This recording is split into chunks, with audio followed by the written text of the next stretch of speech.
Good morning, friends. Last period in S6, that is the pedagogy of English.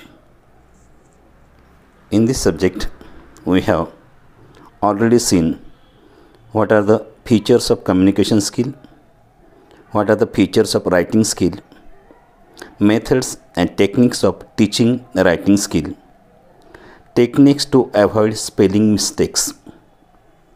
Now, first unit is already over. Today, we are going to start second unit, that is curriculum, syllabus and instructional material, creating standards 6 to 8.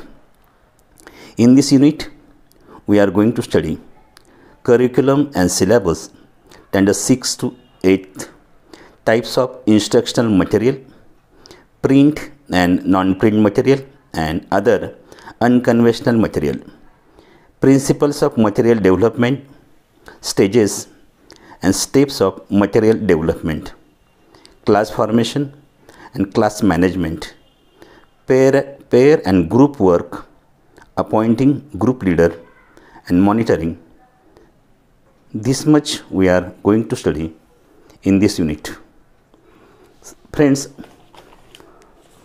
see the title of this unit, that is curriculum, syllabus and instructional material with reference to standards 6 to 8.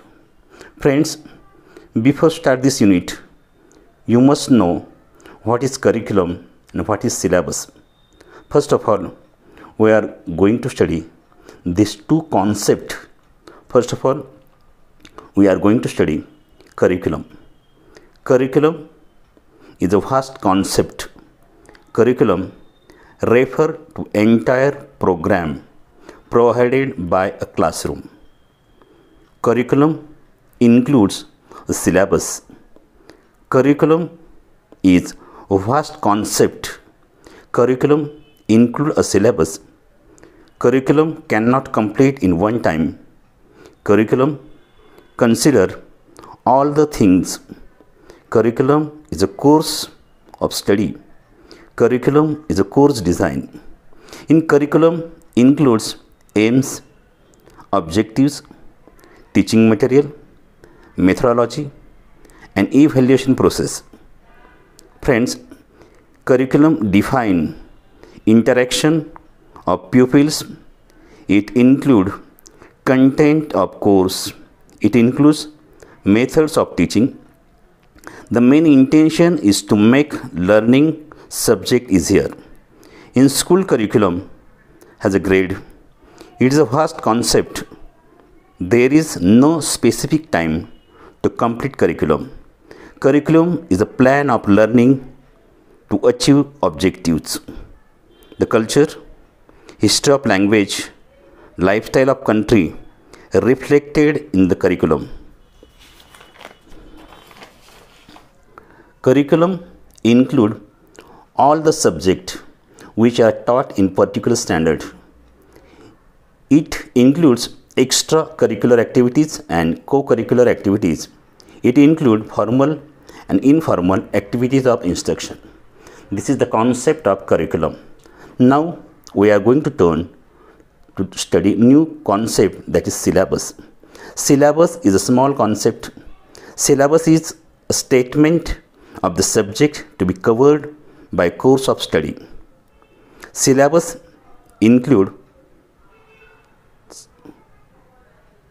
psychological base of teaching, learning process, evaluation method. Syllabus is for particular standard. Syllabus always considered various factors like student, teachers, parents, instructional, educational authorities, needs and demands of the society. All these things are included in syllabus. Further, needs of the learner. Syllabus is a particular subject and standard. Syllabus has to be completed in particular time. All subjects are included in syllabus. Syllabus refer limited content to be taught to the student.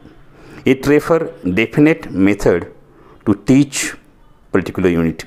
It consists psychological base of teaching, learning process, aims, objectives, useful tools, techniques of teaching, evaluation method of content.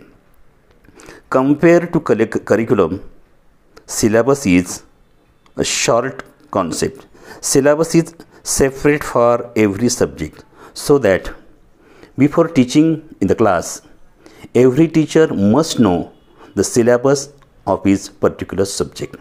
Then only he can teach properly and effectively. So that curriculum and syllabus, these two concepts are very important in teaching learning process.